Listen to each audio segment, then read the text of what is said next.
Hi hello ఎలా ఉన్నారు? 3-4 days నుంచి మనం సోషల్ మీడియా ఓపెన్ చేస్తే చాలు నీట్ గురించి ప్రొటెస్ట్లు. అసలు నిజంగానే చాలా మంది ఏం చెప్తున్నారంటే గవర్నమెంట్ ఏ యాక్షన్స్ తీసుకోలేదు నీట్ పేపర్ లీకేజ్ మీద అని చెప్తున్నారనమాట. నిజంగానే గవర్నమెంట్ ఏ యాక్షన్స్ తీసుకోలేదా? ఫస్ట్ పేపర్ లీక్ అయినప్పటి నుంచి ఇప్పటి వరకు గవర్నమెంట్ ఏం చేసిందో మాట్లాడదాం. First thing, government paper leak అయిందన్న వెంటనే May 3న జరిగిన నీట్ ఎగ్జామ్ని క్యాన్సిల్ చేసింది. ఎవరైతే డబ్బులు ఇచ్చి క్వశ్చన్స్ని కొనుక్కున్నారో వాళ్ళ వల్ల రియల్గా చదివే స్టూడెంట్స్కి అన్యాయం జరుగుతుంది అని చెప్పేసి గవర్నమెంట్ ఏం చేసింది, నీట్ ఎగ్జామ్ని క్యాన్సిల్ చేసింది. తర్వాత కేసుని సిబిఐకి అప్పచెప్పింది. సిబిఐ ఇన్వెస్టిగేషన్లో మహారాష్ట్రలో ఒక బ్యూటీ పార్లర్ నడుపుకునే మనీషా వాగ్మేరా అనే ఆమెని అరెస్ట్ చేయడం జరిగింది. అసలు బ్యూటీ పార్లర్ నడుపుకునే ఆమెకి ఈ కేసుకి సంబంధం ఏంటి అని అంటారా? ఆమె పేరు మీద ఒక డజన్ అకౌంట్స్ ఉన్నాయన్నమాట. అంతేకాకుండా ఈ నేషనల్ టెస్టింగ్ ఏజెన్సీ ఏదైతే ఉందో దానికి హెడ్ ఉంటారు కదా ధనుంజయ్ అని ఆయనతో క్లోజ్గా రిలేషన్స్ ఉన్నాయన్నమాట. ఈమె గురించి ఎంక్వైరీ చేస్తే ఈమె అకౌంట్స్లోకి పెద్ద మొత్తం అమౌంట్స్ అనేవి స్టూడెంట్స్ తల్లిదండ్రుల నుంచి అలాగే కోచింగ్ సెంటర్స్ నుంచి ఈమెకి డబ్బులు వచ్చాయన్నమాట. ఆమెను అరెస్ట్ చేశారు. ఆ తర్వాత వచ్చేసి మహారాష్ట్రలోని లాతూర్కి చెందిన ఒక కెమిస్ట్రీ ప్రొఫెసర్ అనేది అరెస్ట్ చేసినారనమాట.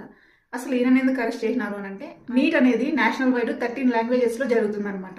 ఈయన వచ్చేసి నీట్ పేపర్ని మరాఠీలోకి అనువదించడం కోసం పనిచేశాడనమాట. సో ఈయన ఏం చేశాడంటే అదే మహారాష్ట్రలో ఒక కోచింగ్ సెంటర్కి కెమిస్ట్రీ క్వశ్చన్స్ అమ్మేసినాడు. ఆ coaching centre mock test conduct చేసిందనమాట నీట్ ఎగ్జామ్ కంటే ముందు.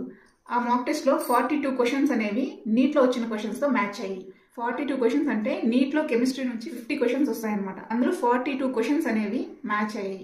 దాని మీద ఇంకా ఇన్వెస్టిగేషన్ జరుగుతుందన్నమాట. అంతటితో సిబిఐ ఆకుండా నేషనల్ వైడ్ 14 ప్లేసెస్లో ఒకే రోజు ఒకే టైంకి సోదాలు అనేది చేస్తే 7 నిందితుల్ని కనుక్కొని అరెస్ట్ చేసింది. ఆ ఇన్వెస్టిగేషన్ అంతా ఇంకా జరుగుతుంది. అయినా కానీ స్టూడెంట్స్ నష్టపోకూడదు అని చెప్పేసి గవర్నమెంట్ మళ్ళీ ఏం చేసింది, వెంటనే రీనీట్ కండక్ట్ చేసింది. రిజల్ట్స్ వచ్చాయి, అందరూ హ్యాపీగా ఉన్నారు. రియల్ నీట్ స్టూడెంట్స్ సంబరాలు చేసుకుంటుంటే అసలు ఢిల్లీలో ప్రొటెస్ట్లో ఎవరున్నారు? మీరే క్వశ్చన్ చేసుకోండి. గవర్నమెంట్ ఇక్కడ ఎక్కడ ఫెయిల్ అయింది?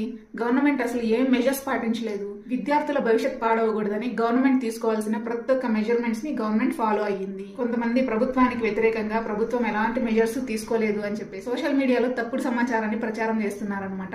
అవన్నీ నమ్మకండి. వాళ్ళు ఇంకా బ్లేమ్ చేయాలి అని అనుకుంటే ఎవరిని బ్లేమ్ చేయాలో తెలుసా?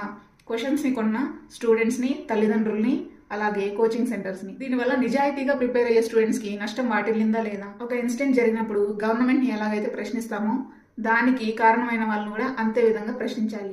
ప్రభుత్వం విద్యార్థుల్ని పట్టించుకోలేదు అనడం మాత్రం కరెక్ట్ కాదనమాట. రియల్ గ్రౌండ్స్ ఏంటి అనేది ఫస్ట్ తెలుసుకోండి.